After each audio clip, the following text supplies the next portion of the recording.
iniharap na ng mga otoridad sa media ang mga suspects sa pambubugbog kay Vong Navarro na sina Cedric Lee at Zimmer Raz matapos silang madakip noong Sabado kaugnay sa kasong serious illegal detention. Live report si Jan Consulta. Jan?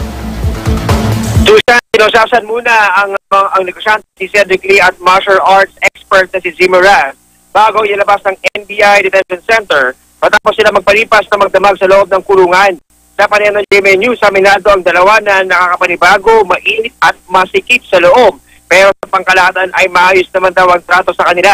Sa press ng NBI, naging tikom Susan ng bibig ng dalawang arestadong akusado. Pero nauna nang sinabi ng kampo ni Cedric Lee na sumuko raw ang dalawa at hindi na-aresto taliwas sa mga lumabas na report. Pero ayon sa NBI, Susan, bagamat paiwalig ng pagsuko ang dalawa, nangyari na lang daw ito matapos mag-corner ng NBI ang dalawa sa oras Eastern Samar, makarang mapagod ng gusto sa ginawa ng pagtakas sa naging unang pagsalakay ng NBI pinagtatago ang rest house sa Dolores Eastern Samar. Natuklasan din ng NBI na mayroong mga tumulong na local residents kina Cedric Lee at Zimmer Raz sa kanilang pagtatago. Isang minor de edad daw sa lugar ang isa sa mga naging spotter ng grupo ni Cedric na siya abis sa kanila nang papasok na ang NBI strike team.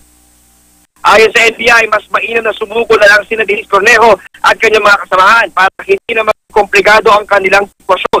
Sinabi ni Regional Director Efren Meneses, aantabayaran nila kung ano ang magiging kautos sa korte kung manatili sa NBI Detention Center ang dalawa o ipapalipat sa Taguig City.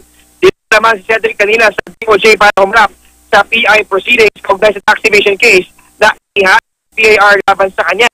Bukod sa pag-aaral sa iba pang mga akusado, pinag-aaralan na rin ngayon ng NBI ang posibleng paghahain ng kaso sa mga personalidad na tumulong sa pagkatago ni Cedric at Zimmer Raz. Yan muna latest mula pa rin dito sa NBI. Pixie Susan. Jan, so ito, paano nakarating sa NBI, sa mga tauhan ng NBI yung informasyon kung nasaan ito sina Cedric? Meron mga nagbigay ba ng informasyon ang publiko o meron based na rin sa kanilang mga intelligence report na nakalap? Susan, malaki naging papel itong mga tauhan din ng ISAP at ito mga informante na kanilang nakuha. No? At sabi nga nila, itong binangkit na pagalahad ni Deputy Director Rafael Ragos ng DIPOS ay sinabi niya na noong Holy Week pa raw, Susan, ay tukoy nila itong area dito sa ibang Dolores Eastern Samar ang lugar kung saan nagtatago itong si Cedric Lee. Subalit kinailangan daw nila na magsagawa lamang ng karagdagang surveillance operations at nung nakita na nga nila yung pagkakataon, sila ay sumalakay nitong ang Biyernes ng umaga pero nakatakas sa Susan, pero nagkaroon pa rin sila ng hot pursuit at nabutan na nga dito sa ibang bahagi ng oras sa Eastern Samar, Susan. So may mga impormasyon na rin ba sila doon sa iba pang mga kasamahan ni Cedric Lee na hinahanap pa rin?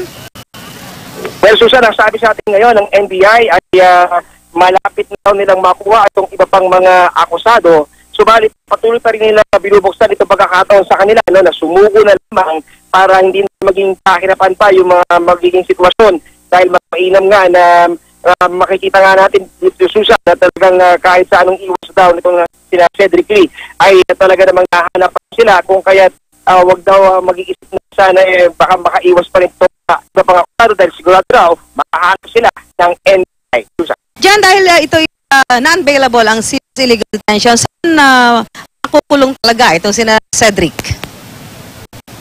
Sa ngayon, Susan, ay naihatid na nga itong return of warrant sa court ng Taguig TC Branch 24 at nananatili pa rin dito sa NBI jail itong dalawang akusado, sina Cedric Lee at Zimmer Raz.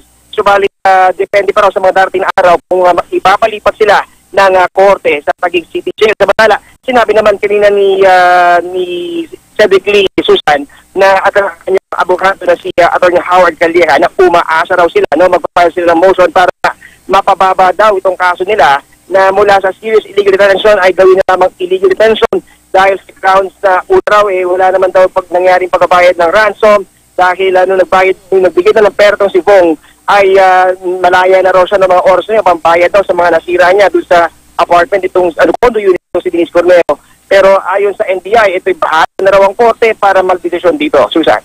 Maraming salamat, Jan Consulta.